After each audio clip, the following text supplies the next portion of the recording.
Leçon numéro 84, suite de la révision numéro 2. Bienvenue dans cette contemplation. C'est toujours la même logique qui suit ces révisions. Aujourd'hui, on observe l'identité, les obstacles et la correction. Leçon 67, l'amour m'a créé pareil à soi-même. Ici, on revient à la base, à ce que tu es réellement. Et l'idée est toujours aussi radicale. Si tu viens de l'amour, si tu as été créé par l'amour, alors tu es comme l'amour. Donc en toute logique, tu ne peux pas souffrir, tu ne peux pas perdre et tu ne peux pas mourir. Pourquoi ? Eh bien parce que tout cela appartient au corps, au monde, à l'histoire du personnage. Et ici on te rappelle que tu n'es pas cela. Et que la souffrance ne dit rien sur ce que tu es. Elle t'indique juste à quoi tu t'identifies. Et c'est là le point clé. Tu t'es fabriqué une image de toi-même. Un personnage, un corps, une histoire. Et c'est cela que tu as pris pour ton identité. La pratique devient simple. Arrêtez de confondre. Quand tu regardes une situation, ne vois pas une version limitée de toi, mais rappelle-toi de ta source.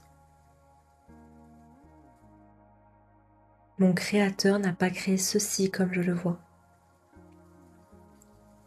Autrement dit, ce que tu perçois ne peut pas être la vérité.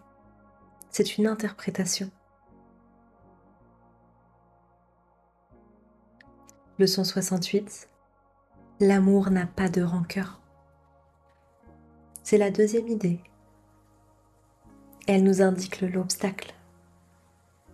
Si tu es amour, qu'est-ce qui cache cette réalité ? Les rancœurs, jugements, reproches, greffes. Tu peux observer tous ces obstacles.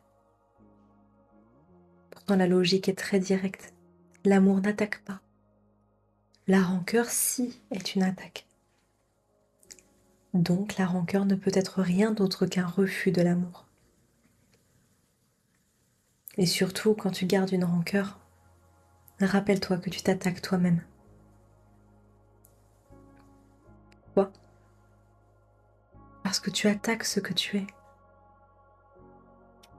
Et cela a un effet précis. Tu oublies qui tu es.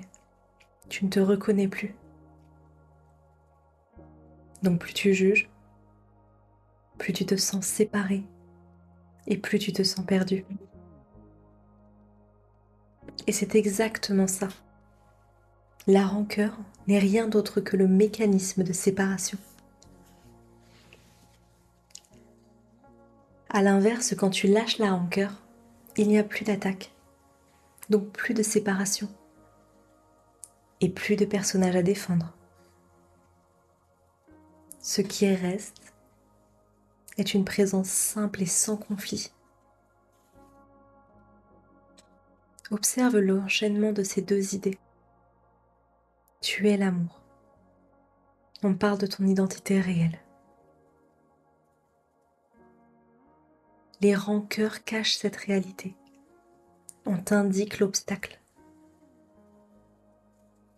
C'est pour ça qu'on te dit que tu ne dois pas devenir l'amour.